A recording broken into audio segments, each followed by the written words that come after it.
Hello, Gaz Williams here for SonicLAB, and here is the review of the diminutive Trace Elliot ELF. You may have seen our little kind of sort of pre-review thing where we looked at what this actually is, and it's a tiny little amplifier. It's a 200 watts into 4 ohms, and that's what we've got here actually. I've got these two TC electronic cabs which are both 8 ohms each, so running down now at 4 ohms, so that gives you the full 200 watts. Now it's sitting on top of my 450 head here, my TC head, which when this came out it was remarkably small, and the ELF compared, it makes this looks like a giant compared to it. The ELF truly is a tiny little amp, and I mean, and very light as well. Yeah, so as I mentioned, I've got this going into these two cabs. These are two 12-inch with they've got tweeters in them as well, and one of the things that I noticed straight away with this is how the Trace Elliot tone is present and correct. So Trace Elliot, classic British, originally British company. In the 1980s, they were the kind of standard amplifier. And then, I don't know, they lost their way some point, so maybe towards the end of the 90s, and have been taken over, blah, blah, blah. And now have re-emerged in this kind of hybrid American-British company. I don't really understand what's going on there, but what is good is that sonic characteristics that made Trace Elliot famous all those years back have made it through. And what are those elements? Well, it's a kind of bright, punchy sound, very popular with the Slap Brigade.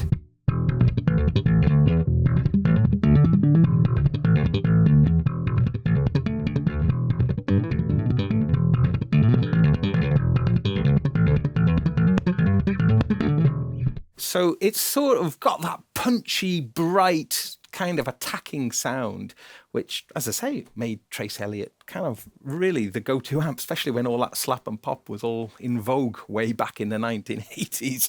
But it's nice, though, that this has got such a distinct personality, and that's one thing that I actually really quite like about it.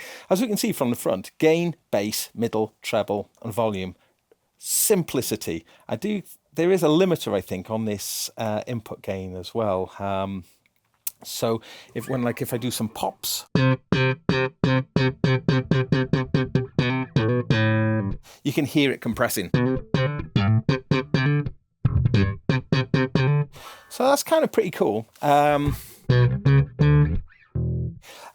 the tone controls.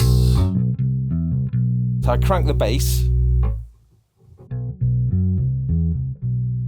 Let's knock back some treble and mid.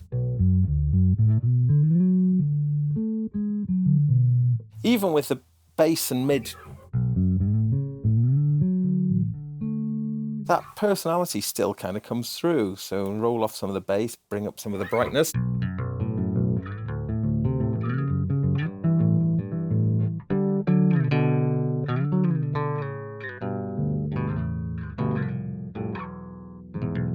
So you can hear it's got a lot of, like a kind of bright, lively sound, and that's kind of very appealing, but it doesn't really ever get too thick and deep, and it's not a very round sound either, so I can definitely see it's not going to appeal to certain players. As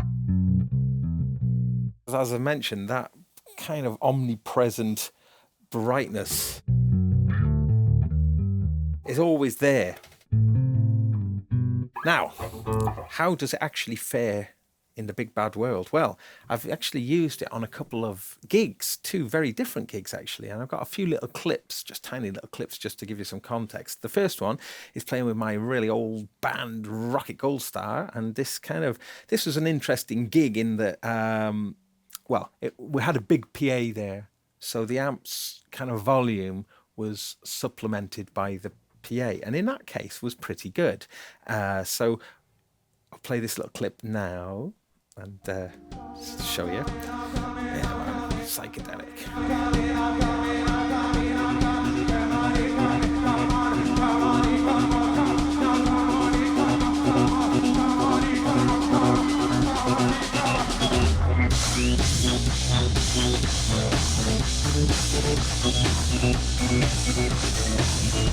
And then the second gig that I did was a gig where there wasn't like a PA. It was like a kind of party, sort of pub gig, like a Christmas party, and that was with Rumbelows playing sort of surf rock, where the volume was entirely coming from the little elf.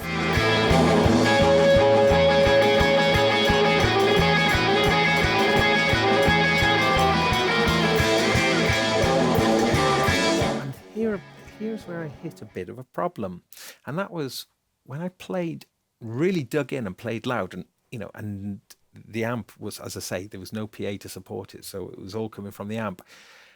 The protection circuit would actually cause the notes to completely vanish. Now, it's going to be difficult for me to demonstrate that now without clipping our input gains here, but let's give it a go. Should we give it a go? Yeah, let's give it a go. Okay, right. So we'll see if we can make this happen now. So.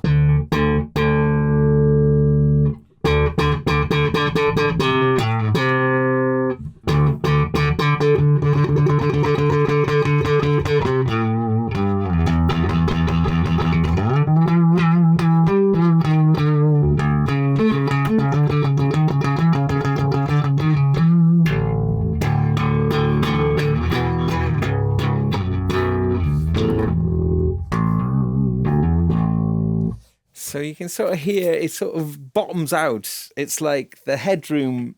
I mean, I'm really giving it some kind of beef there, but there is a kind of sort of unforgiving Headroom if you push it into that level. Now, a lot of players are not going to do that. A lot of players are not going to be going quite so heavy. So, but it is something to be aware of, that, this little small thing. I mean, it's loud and it does fill the room. It does sound very good. But if you really dig in, there is that danger there. So it's just something to be mindful of, really. So, yeah, there's not an awful lot to be said about the actual thing itself, because it is simplicity itself. We've got a DI coming out the back here, and we've got the speaker cab plugged in. And that's it, There's a headphone on the front here. But that's it. I mean, it's simple. And that's one of the things that's super appealing about it. Not only is it small, it is it's just so simple to use. And it's got this definite character. And I think that character is the thing that really does kind of mark it out as being a really cool little product, that this isn't just something that they've just slapped a Trace Elliot badge onto it. This is something that does carry that kind of considerable heritage into the 21st century, and it's such a small package. We used to use this big AH600 SMX in the mid 90s, courtesy of Pino Balladino, and it was monstrous head. It was huge. It was about weighed a ton. So it's so funny to see such a tiny amp but still have that distinctive Trace Elliot tone.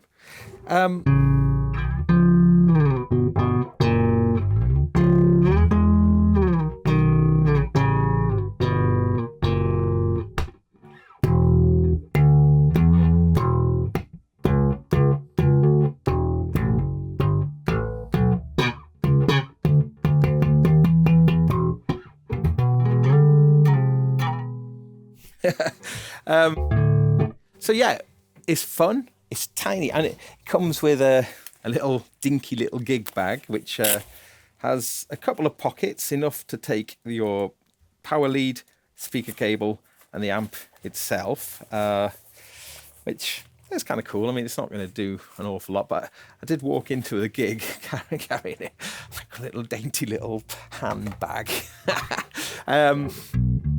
Oh yeah, and also I tried to convince someone that that I said that the sound was coming out of this here, and the bass ports were on the side, and they were incredibly impressed.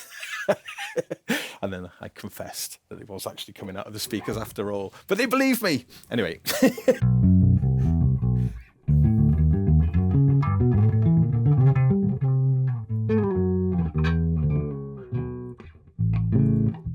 I like it. I think it's great. I think it's a really cool little amp. I think they've done really well to make it so small.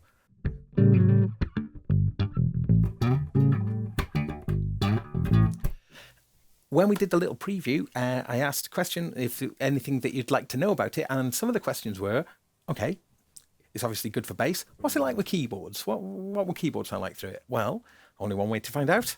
Let's plug something in and see what it's like. Let's go. OP1.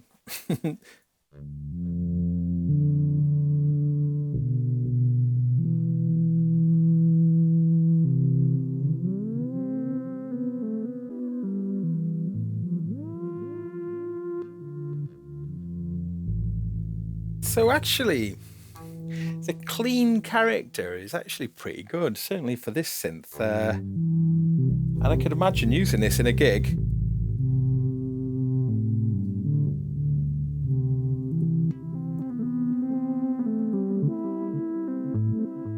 It's got quite a lot of detail in the sound, so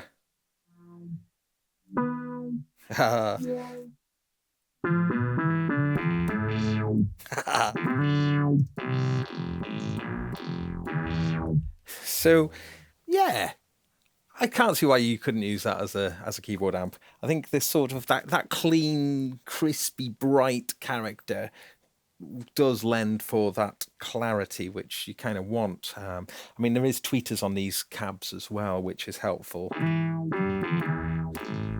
for those kind of squelchy moments. Yeah, I think that works.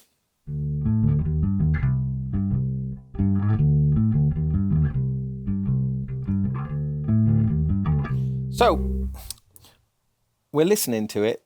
We've got a combination of a DI out, and that DI is post, so it's not switchable, so you do get the EQ off your DI. And we've got a 414, which is on the bottom cab there.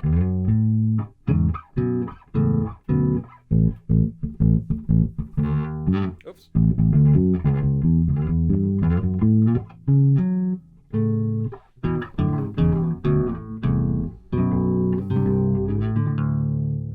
I would give it a good recommendation. I think it's an excellent product, and it's great to have Trace Elliot back. I'm Gaz Williams. This is SonicLAB, and keep an eye out for our follow-up video, because we've got the Transit B to take a look at, which came out at the same time as the ELF, and is a sort of companion. It kind of gives you a whole bunch of extra controls that there isn't space for on the ELF, and I can imagine those two being a really excellent combo. More about that in the review, but for now, I'm Gaz Williams. See you next time.